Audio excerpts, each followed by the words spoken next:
Hi everyone! After watching my videos on the right ring finger, I was asked a lot of questions. For example, whether I changed something in my diet or in my way of life alongside the oat straw poultices, or if I had already tried similar poultices but without plants. These questions are relevant and I'm glad they were asked because they encourage me to make this video and to tell you the story of the spontaneous healing of my left index finger. I seize the opportunity to reveal the hidden idea behind the oat straw poultices. Here is a picture of the left index. What is so special about it? As you can see, here are diagonal folds, and they converge towards a point on the left. At the right here is a small bump. If a doctor would see this, he would speak of mild osteoarthritis. In fact, what we see, and we meanwhile know what such diagonal folds are proof of, what we see is the remaining not only of an important osteoarthritis, but even of a deforming rheumatism. The finger was thick, much thicker than the middle finger we've seen in the first videos. It pointed to the little finger, it hurt, and it was horrible to see. So I had a serious problem with this finger. And the only thing the doctor could say was the classic, it can't be healed, and that I would have to live with it. Only now that finger began to heal spontaneously. I put it in quotes because at the time there were indeed some changes in my lifestyle. I didn't know yet the Kneipp hydrotherapy treatments, and those treatments that I tried out had initially only one purpose, namely to try at all costs to calm the pain. I will now briefly tell the story of that healing. I'll start by saying a word about the origin of the arthritis. In fact, it is due to the repetitive manipulation of objects with a wide handle, like jars and pots. I realized it all very well, but alas, when it was already too late. I seize the opportunity to let you know that the osteoarthritis in my other fingers is also due to the repetitive manipulation of objects. On the right index and middle finger, it does not date from yesterday, it is due to writing. I've always written a lot. This one on the left ring finger is due to holding my tablet in hand. And now I come to the central question. How has my left index finger healed and how have I become aware of it? The first thing I want to emphasize is that I use always clay as my first resort.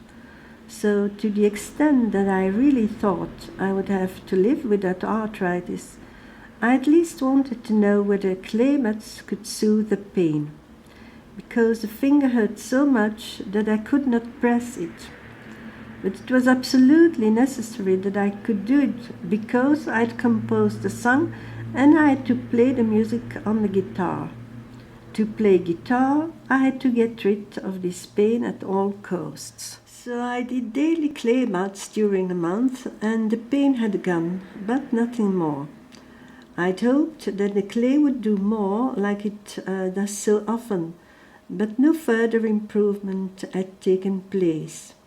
So I stopped the baths and used instead the silicone gel G5 against the pain and splints with sponge inside, as you can see, in order to protect the finger and to prevent me using it outside of guitar playing. In short, it allowed me to play guitar. As I said, after a month I stopped the clay mats, but I continued to soak the index into the clay when the fingertips were aching because of the guitar play, because it can hurt in the long run, or against perspiration, because the fingers sweat pretty well on the guitar neck. And hardly the bouts were stopped that I began to feel twinges in the index. It was sometimes, but quite regularly actually. They were quite painful, but fortunately fairly brief. I was so sad because the clay had not been more efficient that I even didn't look at the finger anymore. In short, I got used to the idea that I would have to live with the problem. Then one fine day, the index hurt so much that I couldn't help but look at my finger. And what did I see? To my great surprise, the finger was partly rectified, had become straighter, and the osteoarthritis bumps had decreased, and quite a lot. It was a most complete mystery to me.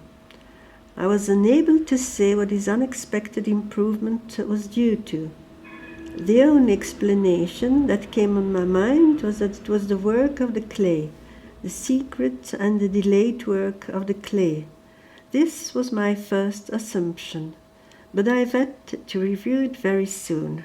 Indeed, I gradually came to realize that these sharp pains, these twinges, were due not to osteoarthritis as such, but to osteoarthritis in the process of healing. And I started making the association between those twinges and healing. I thought the morbid substances were brought back into the bloodstream.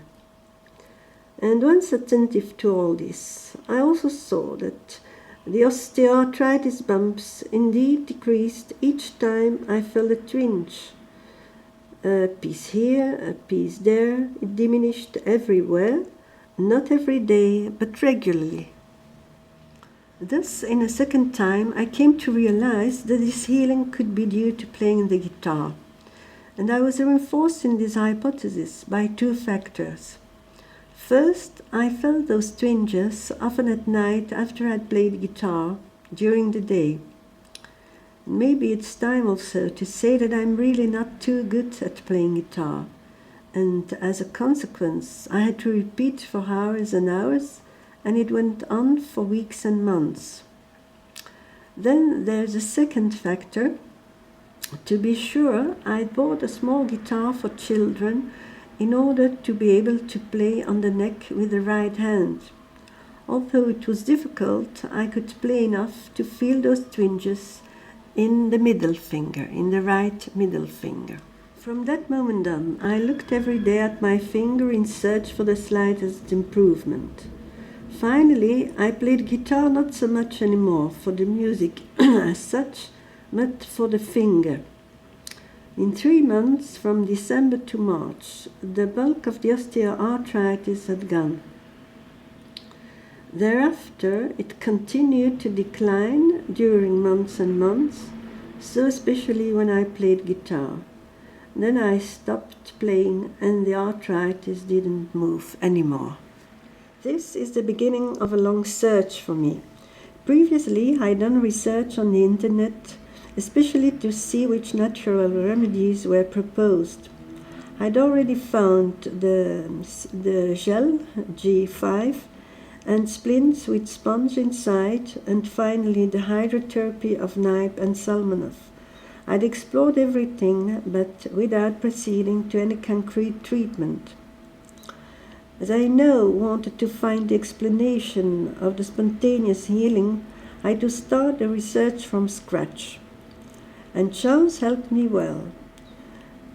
What has been decisive to guide me and to do a choice is an encounter. I had met someone who told me about Kneipp, saying she had successfully undergone a treatment in a Kneipp clinic. I understood I would have to explore it all thoroughly. So I started looking for books of Kneipp. To my delight, they were available for free on the internet in the National Library of France. As you can easily guess, I've devoured them. For your information, Kneipp treated nearly only patients who were given up by the medical world. Yet he treated them easily and most often quickly. Water applications aiming at restoring an optimal bloodstream were his only means. We'll go into the details in a few moments. Though I was looking in the books of Kneipp were of course his own treatments, but also the similarities between his treatments and my guitar exercises. I knew that if I would find those similarities, there would also be good chances to find a treatment that I could control and that would always work. The aim was, of course, to treat my other fingers. When I started reading Kneipp, the questions that I was looking answers for were the following. What had been decisive? Were it the guitar exercises, so the fact of bending the finger and of pressing the string repeatedly? Were it the vibrations? Or was it perhaps the sweating? Kneipp, in all the water applications, is pursuing a threefold goal. We'll first see which water applications he uses, and then we'll read an excerpt about the goal. To give an idea of the water applications, here they are: compresses, baths, steam baths, effusions, lotions, swaddlings, and drinks. For Kneipp, all diseases have their origin in a disturbed bloodstream. It can be irregular, or there can be foreign substances in it. Hence the threefold goal he pursues. He says, based on this principle, my method has a threefold goal: to resolve the morbid substances, to eliminate them from the human body, and to strengthen the body. First goal is obtained with hot baths and steam baths. Second goal is the job of swaddlings, but also of compresses and effusions. Third goal is obtained with cold baths. I now invite you to read a small excerpt where Kneipp explains the basic principle more in detail. It may be reinforced, for example, by plants, which is often the case, or tailored to the individual, in particular by water temperature, which can vary from cold to hot, but the basic principle is always the same. He explains it here for lotions, but it applies to all applications. Okay, let's see how it all works. So I read. Lotions, total or partial, first increase the natural heat. Shortly after the lotion, over the entire skin surface, occurs an increase in temperature that creeps into the body. This temperature rise attracts moods from inside to outside and activates the cutaneous exhalation, just like the sun causes moisture to come out from a wet cloth spread on the floor or suspended, and dissipates into the air. It is in this way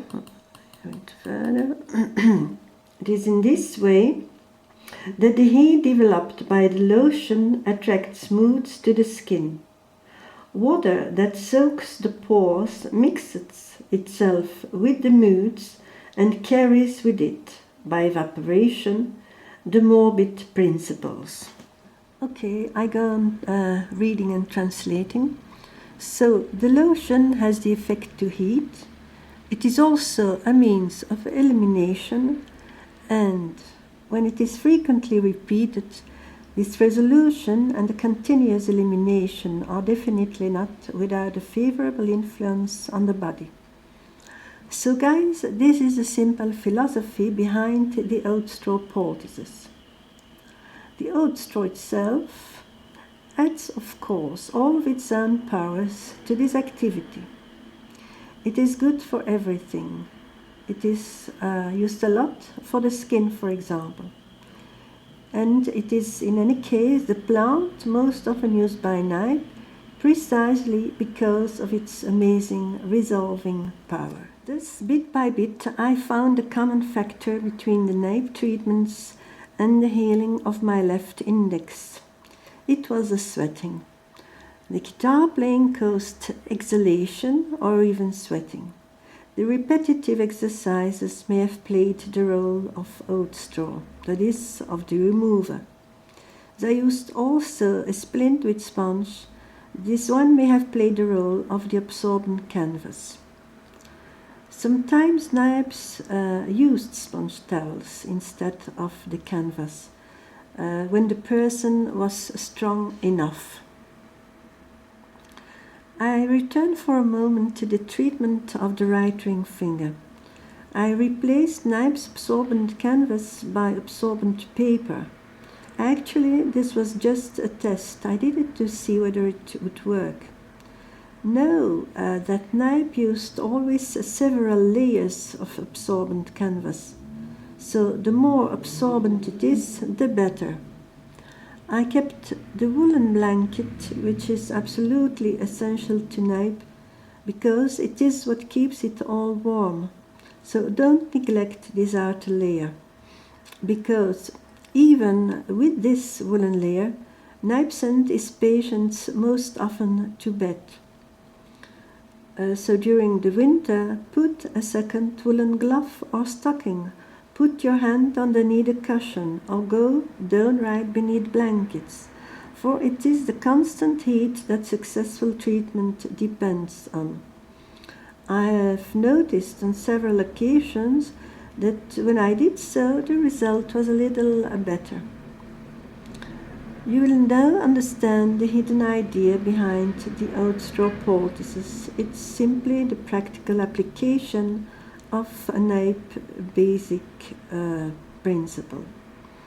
Oat straw poultice as remover, surrounded by an absorbent canvas, surrounded by a woolen layer to keep it all warm, and that's it.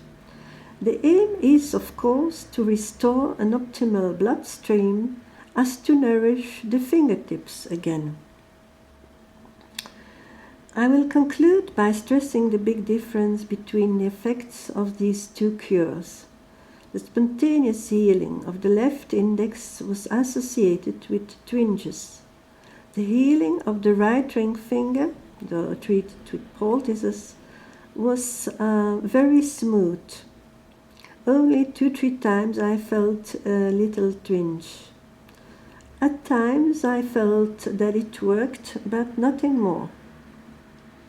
As for the food, when I was playing guitar, nothing special, except that I drank a lot of lime tea. I always waited to be very hungry to eat, and I never drank during the meals. Kneipp also worked with herbal teas, but he used many kinds, while I only used lime tea at the time. Now I use also different kinds of tea. I hope I answered all your questions. If you have any other questions, please feel free to leave them in the comments box. Thank you for watching, and till the next video.